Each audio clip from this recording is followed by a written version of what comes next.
ഈ വിഷയത്തിൽ ചില ഫാക്സ് ഉണ്ട്. ആ ഫാക്സ് ഒന്ന് BJPക്ക് കനത്ത ആഘാതം ഇത് സൃഷ്ടിക്കുന്നു. മറുഭാഗത്ത് CPM ആണ് ഈ ഇലക്ട്രൽ ബോണ്ട് വേണ്ട എന്ന് തീരുമാനിച്ചുകൊണ്ട് കേസ് കൊടുത്ത് മുന്നോട്ട് പോയ സാഹചര്യം. ഇത് രണ്ടും ഇവിടെ വന്നു. ഇതിൽ കോൺഗ്രസ് ഈ വിധിയെ സ്വാഗതം ചെയ്തു. പക്ഷേ ഇലക്ട്രൽ ബോണ്ടിൻ്റെ സാധ്യത വേണ്ടാന്ന് വെച്ചില്ല. ഇലക്ട്രൽ ബോണ്ടിലൂടെ ഏതാണ്ട് 1400 കോടിയോളം രൂപ ഇന്നത്തെ ശേഷിക്കനുസരിച്ച് കോൺഗ്രസ് വാങ്ങി, തൃണമൂൽ കോൺഗ്രസ് വാങ്ങി. അപ്പോൾ യഥാർത്ഥത്തിൽ മോദി അഴിമതി എന്നാണ് രാഹുൽ ഗാന്ധി ഇപ്പോൾ അതിനെ വിശേഷിപ്പിക്കുന്നത്. യഥാർത്ഥത്തിൽ അങ്ങനെയാണെങ്കിൽ ഇലക്ട്രൽ ബോണ്ട് വേണ്ട എന്നൊരു പൊസിഷൻ മുഖ്യ പ്രതിപക്ഷ പാർട്ടികളിൽ ഒരാളായ കോൺഗ്രസ് തീരുമാനിക്കേണ്ടായിരുന്നോ?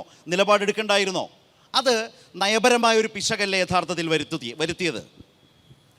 ശ്രീ ശരത്തെ, നമ്മളിപ്പോൾ ഒരു രാഷ്ട്രീയ പാർട്ടി ഫണ്ട് മേടിക്കണ്ട എന്ന് പറയുന്നതിൽ ഒരർത്ഥമില്ല.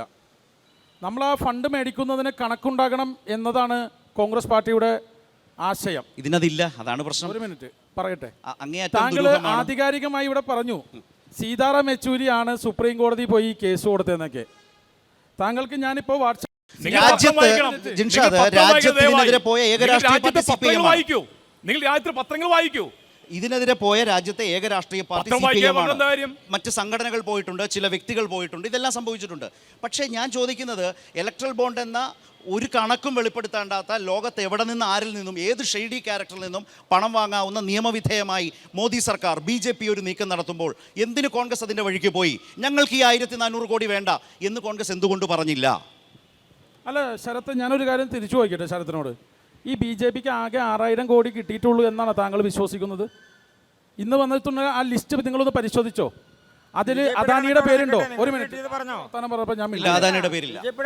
താങ്കൾ വർത്താനം പറഞ്ഞപ്പോൾ ഞാൻ മിണ്ടിയില്ല. താങ്കൾ അല്ല താങ്കൾ വർത്താനം പറഞ്ഞപ്പോൾ ഞാൻ മിണ്ടിയില്ല. എനിക്ക് പറയാനുള്ള അവസരത്തിൽ ഞാൻ പറയാം. ഓക്കെ, അല്ല അവർ പറയട്ടെ. ആ അപ്പോൾ അല്ല, ഞാൻ എല്ലാവരോടും പറയുന്നത്. നിങ്ങൾ വിശ്വസിക്കുന്നുണ്ട് 6000 കോടിയിൽ ഇത് അവസാനിച്ചെന്ന്? അദാനിയുടെ പേര് ആ ലിസ്റ്റിലുണ്ടോ? അംബാനിയുടെ പേര് ആ ലിസ്റ്റിലുണ്ടോ? ഈ രാജ്യത്തെ കാർന്ന് തിന്നുന്ന, ഈ രാജ്യത്തെ കോർപ്പറേറ്റ് BBMമാർക്ക് അടിയറവ് വെച്ചിട്ടുള്ള ഈ രാജ്യത്തെ മുഖ്യധാര കോർപ്പറേറ്റുകാരുടെ പേരുകളില്ല. അപ്പോൾ ലക്ഷക്കണക്കിന് കോടി രൂപയാണ് BJP കൊള്ളയടിച്ചിട്ടുള്ളത് എന്നതിൽ ആർക്കും ഒരു തർക്കമില്ല.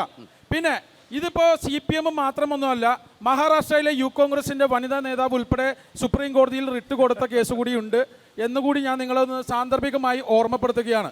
ഇതിൽ വനിതാ നേതാവാണ്, ഞാനതിപ്പോൾ പറയാം. ഞാൻ ഈ പെട്ടെന്ന് സംസാരത്തിലായതുകൊണ്ടാണ് ഞാൻ എടുത്ത് പറയാം. യൂത്ത് കോൺഗ്രസ് നേതാവാണെന്നാണോ? ആ, യൂത്ത് കോൺഗ്രസ് നേതാവാണ്. ഞാനിപ്പോൾ അത് പറയാം. അപ്പോൾ അതുകൊണ്ട് ഞാനൊരു കാര്യം പറയാണ്, ഞങ്ങൾ ഇതിനോട് കൃത്യമായി യോജിക്കുന്ന സാഹചര്യമാണ്. ഇലക്ട്രോ ബോണ്ട് ഈ ഇന്ത്യ രാജ്യത്ത് നടപ്പിലാകണം. അല്ല, അപ്പോൾ അതിലൊരു വലിയ വൈരുദ്ധ്യമുണ്ട്. 1400 കോടി വാങ്ങുകയും നിങ്ങളുടെ ഒരു യൂത്ത് കോൺഗ്രസ് നേതാവ് അതിനെതിരെ കേസ്, അതെങ്ങനെയാ പൊരുത്തപ്പെടുന്നില്ല? അതെങ്ങനെ പറ്റും? നമ്മൾ പൈസ മേടിക്കേണ്ട. ജിൻഷാദിന്റെ പാർട്ടി, ജിൻഷാദ് യൂത്ത് കോൺഗ്രസ് നേതാവാണ്.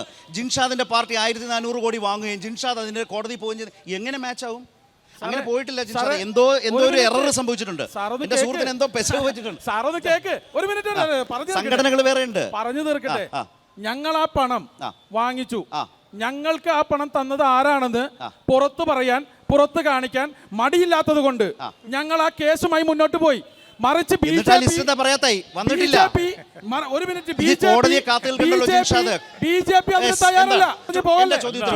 സുപ്രീം കോടതി വിധിയുടെ സ്പിരിറ്റ് ഉൾക്കൊണ്ടുകൊണ്ട് വാങ്ങിച്ച 1400 കോടിയുടെ വിശദാംശങ്ങൾ കോൺഗ്രസ്